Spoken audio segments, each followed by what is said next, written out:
Hi everyone, welcome to another Astrology 101, Astro 101. So check out the first one that I did. It was talking about the ascendant sign. Yes, so if you're into astrology, that's the first topic that we've discussed. Here, I just want to discuss a lot. What I will do is I will answer like the most frequent questions that people ask. Okay. So first is the ascendant. That's very much like asked by many.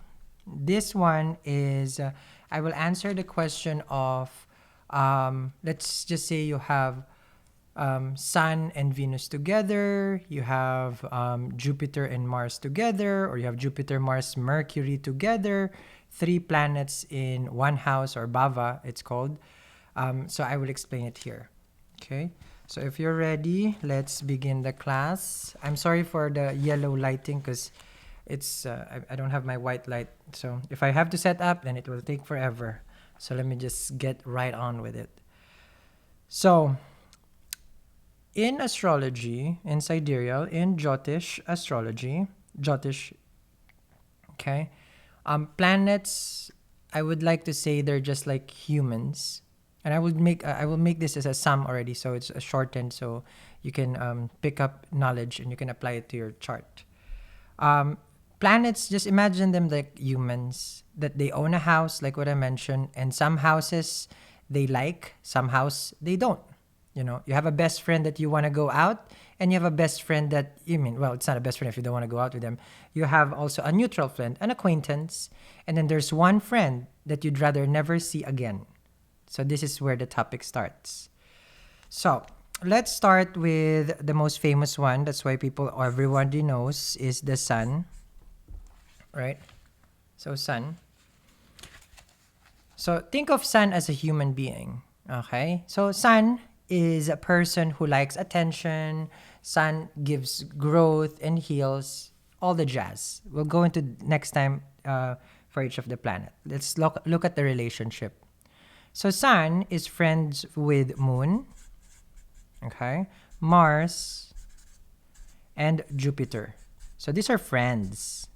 So if they hang out, Sun hangs out with Moon, Sun hangs out with Mars, Sun hangs out with Jupiter, Sun is fine. So this is towards from Sun, okay?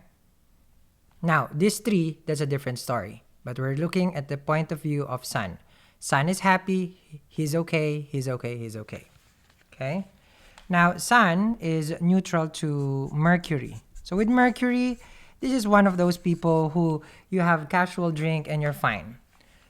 You're fine with it. Like they don't do much against the Sun, and Sun is fine with it. Okay? But there's a whole story behind the relationship, guys. Okay? There is a myth towards all this. So with Sun and Mercury sitting together, Sun is fine. I don't care. Mercury doesn't do anything to me. But if Sun is sitting together with Venus and Saturn, now these are enemies. So this is enemies, this is neutral, and this is the friend. So think of yourself here. So if you are the Sun, you have three friends that you like: Susan, Jackie, and Bob. Let's just say that, okay? And then, of course, sometimes you're okay to hang out with Sharon. Sharon is Mercury. So, hey, Sharon. Yeah, hi, how are you? Acquaintance. You bump into Venus. This is your arch enemy in the office. She is basically the HR who keeps giving you a memo. And then you have here Saturn, very controlling. So now you're just like, okay, now this means trouble. Okay? So you wouldn't enjoy the party, right? So if all this, well, you can't have all the house. You can, but so all this, okay, are gonna be enemies. I mean, these two. So you don't want Sun together with Venus together with Saturn because that will cause problem. Okay, in a chart. So like what I mentioned earlier, in the other, in a house. So let's imagine this is a house. One of the houses, okay? You will normally see South Indian chart like this. There's like that. like this. I think so. Yeah. Yeah, this is a South Indian. Okay. So this is Aries. Okay. This is the start of the zodiac and then it goes on. So let's just say this is your ascendant. Let's pick up one house here. So I'm going to take one house. I'm going to choose, since it's a Aries, Taurus, Gemini. I'm going to choose Gemini here. So I'm going to put Gemini as your ascendant. So you're a Gemini ascendant. I'm going to take this one. So for whoever's Gemini ascendant, right? And then I will put Sun. Okay. So you have Sun over here. Sun in Gemini. Okay. So now, of course, ascendant is the first house, right? So if I put Sun in Gemini, then first house is the body, then the person gets recognized. Imagine walking around and there's a light. Focus on the body because the Sun is in the first house. So this Gemini has a potential and everybody can see Gemini. Okay? Now Mercury is here, ascendant lord also. And we know Sun and Mercury are friends, right? I mean neutral. So not much trouble. We're not talking about combust, we're not talking about degrees, we're not talking about nakshatra, we're talking about relationship of planet to planet. Okay? So I'm fine, Mercury is fine, and Mercury now in Gemini makes the person, of course, intellectual and then, blessed also with physical strength. If the Lagna Lord is in the first house, then chances are the human, the native, will have strong physical attributes, healthy. Okay? Was blessed by the own Lagna Lord. Now, okay, it's not Mercury sitting here. Not Mercury. We put Saturn, the arch enemy. The father and the son. So this is the father and the son together in the house. They don't like each other, right? So now expect a fight. So instead of this person being courageous because the sun is the light, Saturn now will control the light. So instead of the Gemini becoming so bright and everything, now, since the Saturn here, there's a conflict with regards to confidence. It will also manifest first in the first house. So the body now can be, the person is slouching, right? Because that reflects not having confidence. The person is always looking down also. So that's what happened here. The person is having hard time getting recognition for their work because Saturn now is saying, no, you cannot just keep shining. Because remember, not remember, but I will tell you later on, if Sun is the king, Saturn is the servants. So the king and the servant are in the same house, they won't like each other. So fights is going to happen. Now, if it's a friend, okay, you can apply this also if it goes to a friend house, the Sun moves to a friend house or an enemy house. So you don't want Sun sitting in Aquarius or Capricorn, because here, of course, if that's the ascendant, Capricorn, Aquarius, then there's conflict right there because that's the house of Saturn.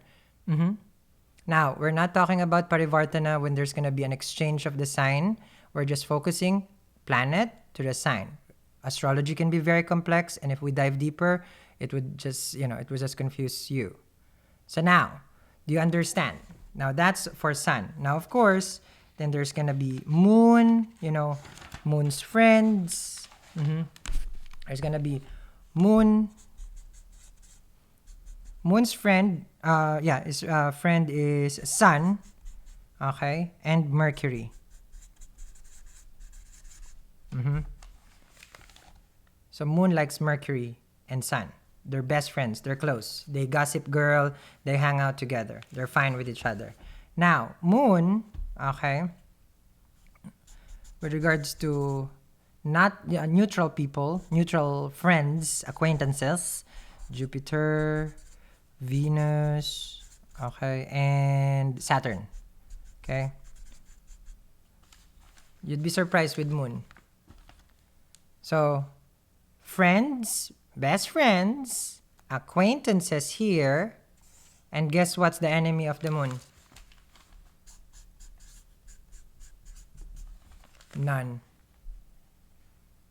The Moon has no enemy. From the perspective of the Moon. Okay? But Jupiter does not like the moon. Well, they're friends. They're friends. Sorry, Venus is the one. hmm Venus does not like the moon, and Mercury does not like the moon. But from the perspective of moon is fine. This is when a person has no problem. You have no problem to them, but they have a problem to you. So it applies also with planets like that. Okay, so this is that one. So this is BFF. This is the BFF of the moon. Okay. Now I'm not sure if you guys like for me to discuss, the whole how to call this planet relationship, but this is just just a tidbit. We can go further later on what it means to have a particular planet in one house joined by another planet. Okay, not talking about degrees. There's a lot of things about putting planets together as close and as far, but this is just planets has relationship. Now you know that they are having some close contacts and stuff like that. That's a good start for you to understand astrology. Sidereal, of course, I do. And this is Jyotish. So now you can be enlightened. It's like, oh, now it makes sense why I have this planet here and this planet here. Maybe they don't like each other. Or maybe they like each other. So now it's giving me good result. Or maybe this is not, these two should be separated, but they have no choice. Now you understand.